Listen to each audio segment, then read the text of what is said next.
Sur la table est présenté le gros souper, qui est un repas maigre que l'on mangeait le soir de Noël, qui était le dernier jour du carême.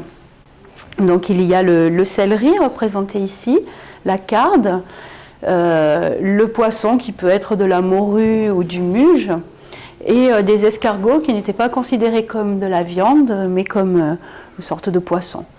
On peut voir donc 3 chandeliers disposés de part et d'autre de la table. Donc ces chandeliers rappellent, comme on l'évoquait déjà tout à l'heure, la Sainte Trinité, donc le Père, le Fils et le Saint-Esprit. Et là aussi, il servait à un rituel qui était donc d'allumer 3 fois les chandeliers et de les éteindre 3 fois. C'était le plus vieux de la famille qui les éteignait, alors que le plus jeune les rallumait, ce qui signifiait que l'un représentait le passé et l'autre l'avenir. Il y a aussi 3 nappes blanches sur la table qui seront donc levées successivement, l'une après Noël, l'autre après la Saint-Sylvestre et la dernière après l'Épiphanie. Donc il y a le blé de la Sainte Barbe que nous connaissons encore aujourd'hui, puisque ce blé est encore semé aujourd'hui le 4 décembre, le jour de la Sainte Barbe, et il doit avoir germé et avoir poussé pour le soir de Noël. Le disposer sur la table signifie, lorsqu'il a bien poussé dru et bien vert, que les récoltes seront bonnes dans l'année qui s'annonce. Ensuite, le blé est récupéré et il va être ressemé, il va être planté du moins, sur les terres du Mas. Il y a un objet curieux sur la table qui est au bout, à l'angle droit, qui s'appelle une rose de Jéricho. C'est un végétal fossile qui est présenté ici. Donc ce végétal est prisé depuis la Renaissance par les curieux qui le présentaient dans leur cabinet de curiosité. On le ramenait de voyage en Palestine, il n'était pas difficile de s'en procurer sur le port de Marseille. Et donc ce végétal qui paraît très sec et mort à première vue s'épanouit lorsqu'on le remet dans l'eau et il renaît éternellement. Donc l'année d'après on peut le laisser à nouveau sécher et il refleurira, il fait des toutes petites fleurs, c'est un crucifère en fait, il fait des toutes petites fleurs vertes.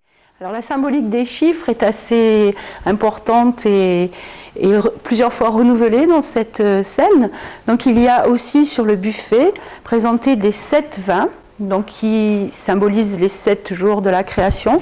Et ces vins sont tous de compositions différentes. Sur le pétrin, des desserts sont présentés, mais ils n'étaient pas encore au nombre de 13, puisque là aussi la codification des 13 desserts est beaucoup plus tardive que la réalisation de ce diorama, puisqu'elle intervient dans les années 30 à Marseille. Ce sont les Félibres marseillais qui arrêtent le nombre des desserts à 13, pour le chiffre 13 rappelant donc la scène, donc le nombre de personnes présentes autour de la table, les 12 apôtres et le Christ. Donc les desserts à l'époque de Frédéric Mistral n'étaient pas arrêtés à 13, mais par contre devaient être abondants. Manger le soir de Noël, ce que l'on avait préparé pendant l'été, ça c'est un rite très ancien qui était déjà pratiqué par les Romains, puisque la période de Noël correspond au Saturnal et que l'on offrait au soleil au moment de sa renaissance, donc autour du solstice d'hiver, les fruits qu'il avait fait mûrir dans l'été. Et on les lui offrait en sacrifice. Donc plus on offrait au soleil et plus l'année devait être bonne par la suite.